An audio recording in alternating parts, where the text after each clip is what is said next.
नमस्कार। 11 सितंबर की शाम आप हैं मेरे साथ ZTV रेडियो न्यूज़ पर, जहां देश विदेश की खबरें लेकर के आती हूं मैं रश्मि नेगी बिष्ट। और वक्त है न्यूज़ हेडलाइंस का। प्रधानमंत्री नरेंद्र मोदी आज वीडियो कॉन्फ्रेंस के माध्यम से 21वीं सदी में स्कूली शिक्षा पर संगोष्ठी को संबोधित करेंगे। विदेश मंत्री सुब्रमण्यम जयशंकर ने मॉस्को में चीन के विदेश मंत्री से मुलाकात की। दोनों देश नियंत्रण रेखा पर तनाव दूर करने पर सहमत। सरकार ने बैंकों से ऋण लेने वालों को राहत देने के मुद्दे पर विचार करने के लिए तीन सदस्यीय विशेषज्ञ समिति गठित की। देश में कोविड-19 से स्वस्थ होने वालों की दर बढ़कर 77.74% हुई। और अमेरिका ने सुरक्षा कारणों से 1000 से अधिक चीनी छात्रों और शोधार्थियों का वीजा रद्द किया। और अब खबरें विस्तार से। प्रधानमंत्री नरेंद्र मोदी आज राष्ट्रीय शिक्षा नीति 2020 के अंतर्गत 21वीं सदी में स्कूली शिक्षा विषय पर संगोष्ठी को संबोधित करेंगे। शिक्षा पर्व के हिस्से के रूप में कल हुई 2 दिन से इस संगोष्ठी का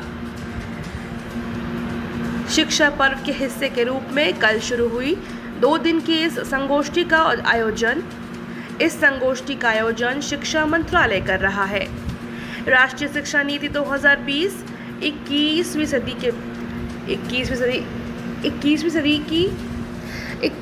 सदी की पहली शिक्षा नीति है। राष्ट्रीय शिक्षा नीति में स्कूली शिक्षा और उच्चतर शिक्षा दोनों स्तरों पर बड़े सुधारों की योजना शामिल की गई है।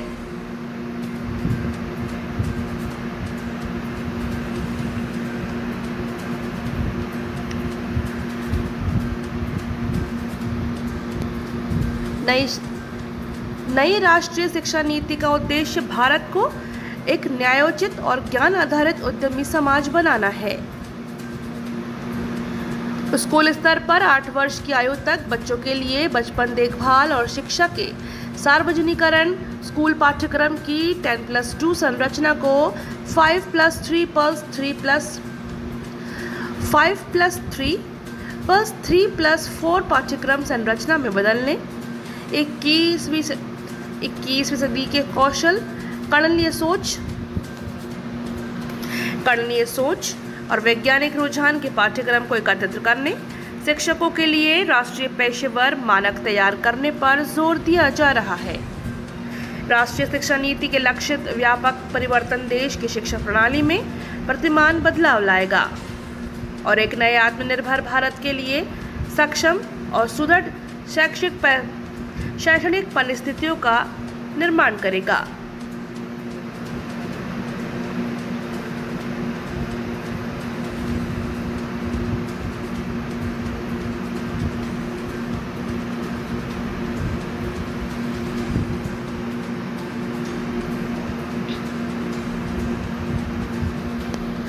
मॉस्को में शंघाई सहयोग संगठन से अलग रूस, भारत और चीन के त्रिपक्षीय संगठन RIC के विदेश मंत्रियों की बैठक हुई। विदेश मंत्री डॉक्टर S जयशंकर, रूस के विदेश मंत्री और चीन के विदेश मंत्री ने इस त्रिपक्षीय संगठन को और मजबूत बनाने तथा अंतर्राष्ट्रीय और क्षेत्रीय महत्व के मौजूदा मुद्दों पर चर्चा की। संगठन के विदेश मंत्रियों ने समावेशी बहुपक्षवाद तथा अंतर्राष्ट्रीय कानूनों के स्वीकृत सार्वभौमिक सिद्धांतों के प्रति अपना समर्थन दोहराया। बैठक में रूस के विदेश मंत्री ने डॉक्टर जयशंकर को आधिकारिक तौर पर RIC की अध्यक्षता सौंपी।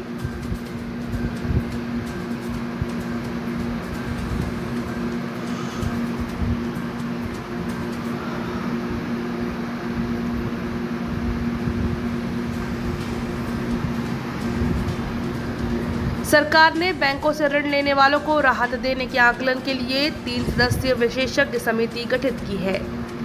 पूर्व नियंत्रक और महालेखा परीक्षक राजीव महर्षि की अध्यक्षता वाली समिति कर्जदारों को ब्याज से राहत देने और कोविड-19 के कारण ऋण स्थगन से राष्ट्रीय अर्थव्यवस्था और वित्तीय स्थिरता पर पड़ने वाले प्रभाव का आकलन करेगी। वह इस संबंध में समाज के विभिन्न वर्गों को होने वाली वित्तीय मुश्किलें कम करने के उपाय भी सुझाएगी। समिति 1 सप्ताह के भीतर अपनी रिपोर्ट सौंपेगी। यह कदम ब्याज में छूट की राहत मांगने पर और अन्य संबंधित मुद्दों पर उच्चतम न्यायालय में चल रही सुनवाई में प्रकट की गई विभिन्न चिंताओं के बाद उठाया गया है। और वहीं देश में कोविड से स्वस्थ होने वालों की दर बढ़कर 77.74% तक पहुंच गई है। स्वास्थ्य मंत्रालय ने बताया कि अब तक 34,71,783 मरीज ठीक हो चुके हैं। जांच, पहचान और उपचार की सरकार की नीति से स्वस्थ होने वालों की संख्या बढ़ी है और मृत्यु दर कम हुई है। मृत्यु दर अब तक 1.68% हो गई है।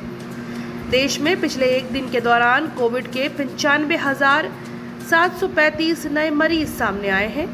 केवल 5 राज्यों में 60% मामलों का पता चला है।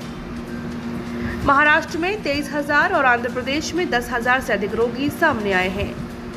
1,172 नए मरीजों की मृत्यु के साथ मृतकों की कुल संख्या 75,062 हो गई है।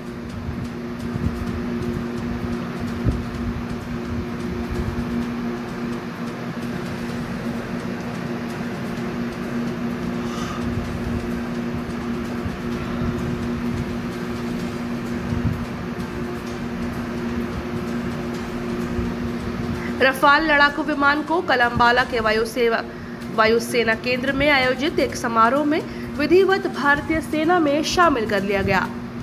समारोह में रक्षा मंत्री राजनाथ सिंह और फ्रांस की रक्षा मंत्री भी उपस्थित थीं।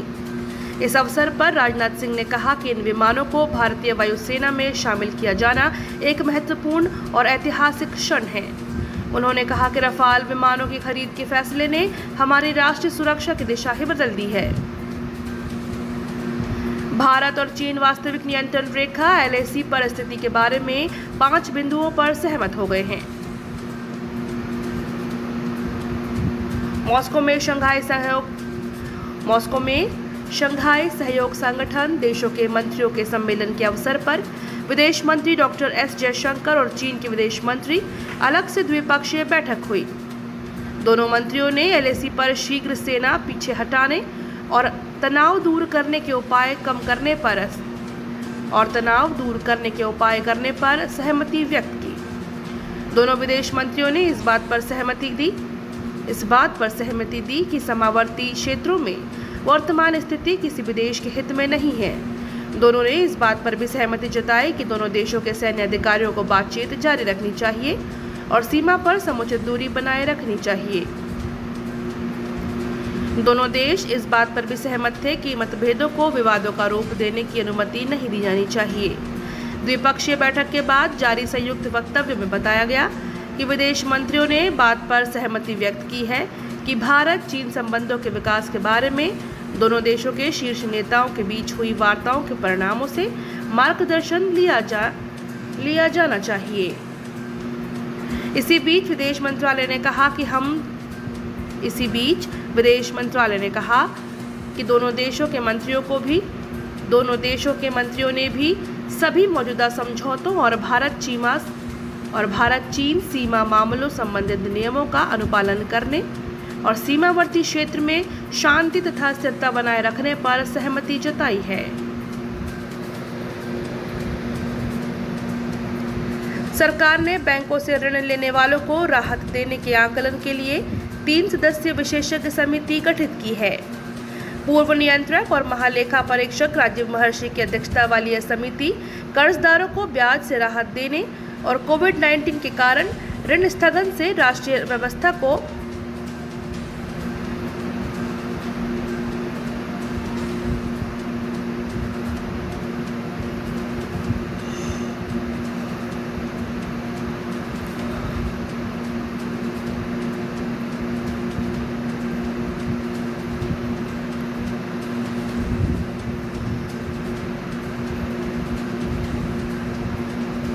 प्रख्यात अभिनेता और भारतीय जनता पार्टी के पूर्व सांसद परेश रावल को भारत के प्रमुख थिएटर संस्थान राष्ट्रीय नाट्य विद्यालय का अध्यक्ष नियुक्त किया गया है।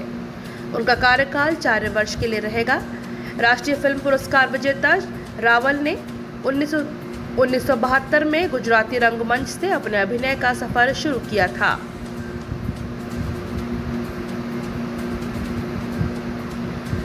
और अमेरिका ने कहा कि उसने सुरक्षा जोखिम माने जाने वाले 1000 से अधिक चीनी छात्रों और शोधकर्ताओं का वीज़ा रद्द कर दिया है। अमेरिकी विदेश विभाग ने एक बयान में कहा कि राष्ट्रपति डोनाल्ड ट्रंप द्वारा 29 मई को हस्ताक्षरित घोषणा पत्र के अधिकृत फैसले से वीज़ा रद्द कर दिए गए हैं। ट्रंप प्रशासन ने चीन के विद्यार्थियों पर आरोप लगाया कि वे अपने देश की अर्थव्यवस्था और सैन्य क्षेत्रों को विकसित करने के लिए बौद्धिक संपदा चुराने अमेरिका आते हैं।